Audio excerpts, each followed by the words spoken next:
If you've grown up your whole life believing you are smart, college can be a major wake-up call. Here are the 5 main problems you'll face. Number 1, things don't come as easy. 2, you have more distractions. 3, less structure. 4, way more work. And 5, the stakes are even higher. It's exactly what I went through when I got to college, and it almost broke me. I'm going to walk you through each of these 5 problems in more detail. By the end, you'll know how to crush college and avoid a full-blown identity crisis. Enjoy. Problem number 1, things don't come as easy. When I say that, it sounds obvious, doesn't it? But why is it that as we continue to move up to the next level, why would we expect it to be as easy as the last? But we do, don't we? Or at least I do. I still operate this way. Every time I say, oh, I want to take on this new challenge, for whatever reason, I expect it to be somehow easier, but it still just gets harder. So the solution here, fairly simple. It's managing your expectations. It's believing that something should be easy is what makes it hard. So if you can simply get in your head, it's supposed to be hard, it makes it a lot easier. So that's it. That's problem number 1 and solution number 1. Problem number 2, more distractions. Again, sounds obvious if you've experienced it. If you haven't been to college yet, it may be hard to wrap your brain around just how many opportunities for distraction there are when you get to college. Whether it's more social events, more clubs, more commitments, more opportunities, or more substances, and of course, your phone, social media, all that. So, what is the solution? Like any addiction, it's an ongoing battle, something that you have to face new every single day. And also like addiction, the first step to solving the problem is admitting that you have a problem. So it's a longer conversation, a longer discussion, but if you want to take the next step, I made a checklist, an exercise called the Eliminating Distractions exercise. It's in the description. Go check it out, and it will help you come to reality of what your distractions are in your life. Problems 3 and 4. Less structure, more work. In high school, unless you skip class, you're told where to be at all times. In college, yeah, you have your schedule, you have your classes, labs, discussions, whatever, but that's not even half the work anymore.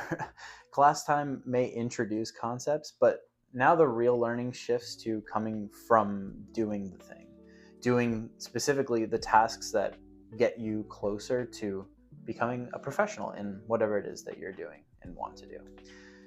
This was insanely difficult for me. It very much challenged the idea that being smart would automatically lead to success.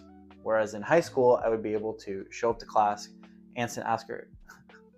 ask and answer questions, and be confident that I knew what was going on. But now I felt overwhelmed in college by long readings, problem sets, lab reports, projects, whether it was group projects or coding assignments, research work, and just all the tedious and often painful stuff that just takes a long time. So the lesson that I came away with was that in college, you can't wing things anymore. You have to apply consistent effort over time. And by the way, the longer you stay in anything, the higher the standard is. The standard just keeps on raising. So what is the solution? You actually have to start planning ahead in order to even complete your work, but also, of course, to do it well and on time. So first things first, you have to start using your calendar. It took me forever to start doing this on a regular basis, but now today I am addicted to using my calendar. I used to believe that calendars were constraining, but now in my mind I associate it with freedom and fulfillment and actually getting the things that I want to done. So now, honestly, if I don't have something scheduled at a particular time, I just feel uneasy.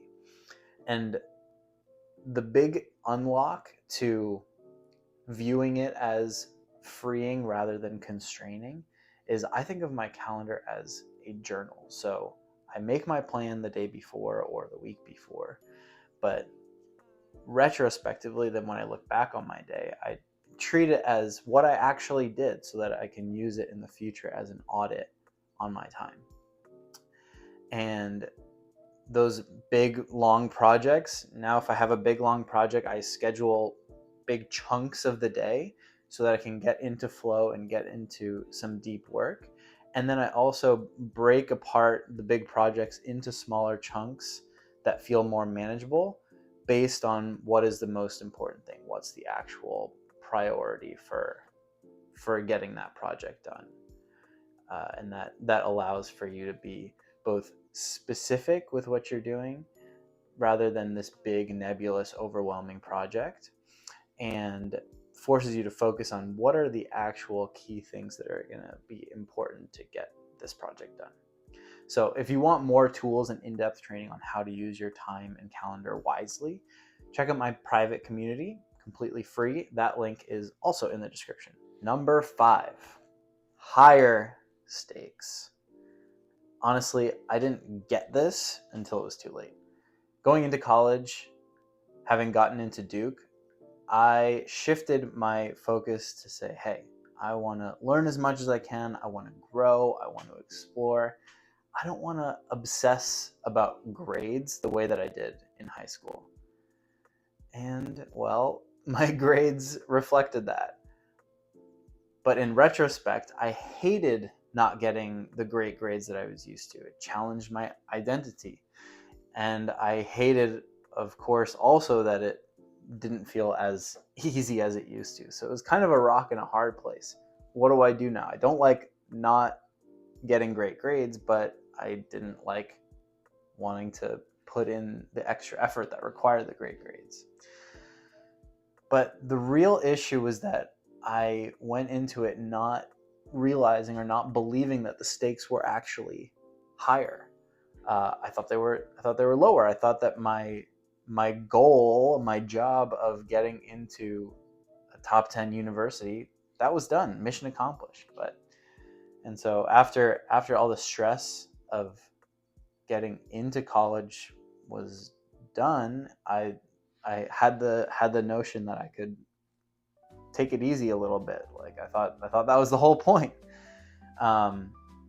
But I also had this bigger calling, this bigger mission after my mom died of cancer when I was in high school, of, if not solving cancer, at the very least helping people who were in that situation or around that situation as I was, have their suffering at least reduced in some capacity. So that's why I decided to pursue biomedical engineering and the pre-med track.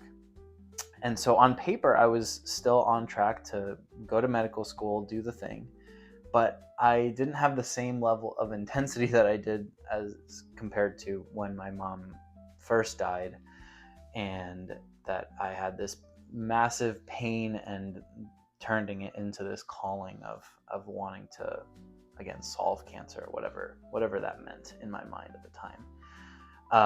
So as I went through college, the deeper I got into my engineering and pre-med classes, I felt farther from my goal, not closer. And the reason for that was that my own pain and this grief that you can't really control at the time, it was getting in the way of my ultimate desire to help other people. I had finally the realization that, oh, nothing I can do can bring back my mom, which was in a child's mind, that was the thing I wanted. It's like I wanted to do something that would retroactively prevented her from dying. So when I realized that, it became hard to care at the same level. It became harder to focus and harder to just cope. So from this standpoint, It's not that my suffering at the time didn't or doesn't matter, but I've become better at coping, become better at learning how to use my suffering instead of being overwhelmed by it. So if you have a mission, especially one that involves a lot of personal pain, I want to help you stay on track. The world needs you to fight hard, continue to fight hard to solve big problems. And so with that, as the stakes rise, you need more skills, more courage. You don't need to fall back and retreat and take the easy way out. So, I mean, if it feels hard right now, I get it, but that doesn't mean that you're doing something wrong. It just means that you're doing something new. You're experiencing something new. And like we said earlier in problem number 1, it's supposed to feel hard. As you keep at something, it's going to continue to feel harder and harder and harder. And again, that personally is going to be met with a lot of suffering, but you have to remember why you're doing it always. And that's hard. So if you want my support to stay on track, in particular in your STEM classes, go ahead and book a discovery call. The link to that also in the description, to see if it's a fit to work together. So until next time, keep being awesome. Much love. See you soon.